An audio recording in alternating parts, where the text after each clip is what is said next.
It's a question we all ask ourselves at some point. Would I be happier in a bustling city or out in the quiet countryside?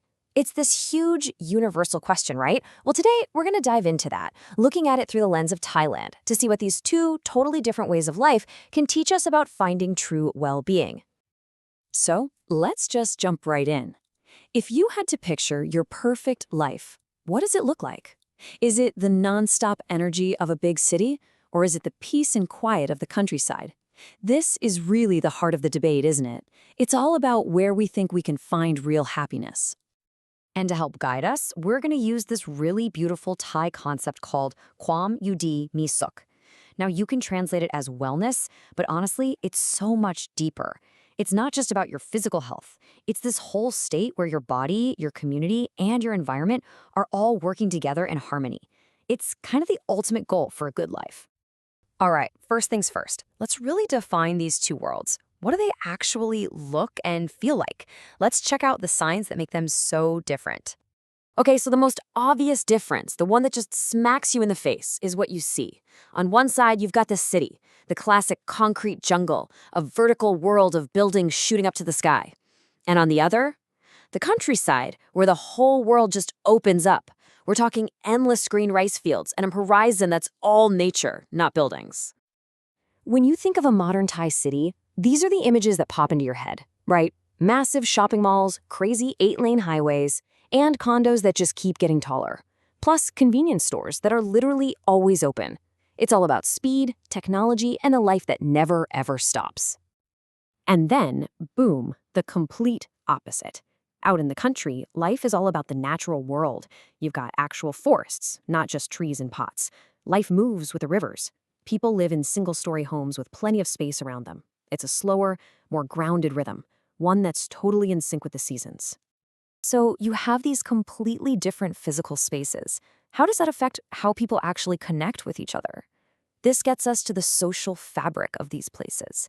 And wow, is there a huge split between individualism and community? This quote just nails it. It's the essence of rural life. Because there are fewer people and everyone shares a similar lifestyle, communities are just naturally super tight-knit. It's a culture of helping each other out. You don't just know who your neighbors are, you count on them. Now flip that on its head for the city. It's this wild paradox, right? You're surrounded by millions of people, but you can feel completely alone. You could live in a high-rise building, share a wall with someone for years, and never even say hello. Life is just much more individual. And of course, these differences trickle down into our most basic, everyday routines, like how we work and where our food comes from. It really boils down to convenience versus creation. This table really lays it all out, doesn't it? It's like we're looking at two completely different ecosystems. In the city, jobs are in things like finance or tech, and food is something you buy. In the countryside, work is the land, and food is something you grow or find yourself. It's the difference between buying a lifestyle and literally creating one from the ground up. And just think about the role of food. In rural areas, if you have a big harvest or make a great meal, you share it with your neighbors. It's a way to bond. In the city, you're hungry, you tap a button on your phone, and food shows up at your door. It's a service, not a social event. So this all brings us back to our big idea, wellness. With these incredibly different lifestyles, you can bet their approaches to healthcare are worlds apart. Let's look at the two models. Okay, so in the countryside, the health system is built like a pyramid, based right in the community. The first person you'll see is a local health volunteer. From there, you go to a small local health center. It's only for the really serious stuff that you'd move up to a community hospital. It's very structured, a step-by-step public system. The city, though, is a completely different beast. It's this massive, sprawling network of choices. You've got tons of private hospitals, clinics that specialize in literally everything, a pharmacy on every corner, even spas and beauty salons are part of this wellness ecosystem. And with tech like 5G, you can even see a doctor from your couch. And this is where things get really fascinating. To deal with all the people packed into a small space, we're seeing this new idea, vertical healthcare.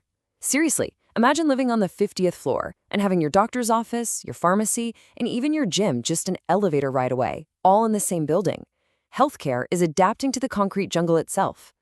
So, we've looked at the landscapes, the communities, the food, the healthcare. What does it all add up to in this big search for a good life? At the end of the day, what we're really looking at is a trade-off, plain and simple.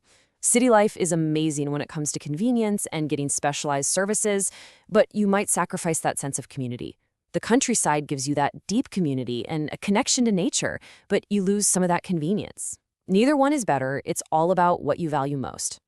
Because ultimately, it doesn't matter if you're in the middle of a packed city or a quiet village. The core human goal is exactly the same. Everybody is on their own journey to find that kwam yudimi suk, that complete feeling of wellness where your body, your mind, and your community all feel right. And that really leaves us with a final, big question to think about. Maybe the answer isn't about choosing one life over the other. Maybe the real challenge is figuring out how we can get the best of both worlds. What if our cities could learn a thing or two from the countryside about community? And what if the countryside could tap into some of that urban innovation? Now that might be the real secret to wellness for everyone.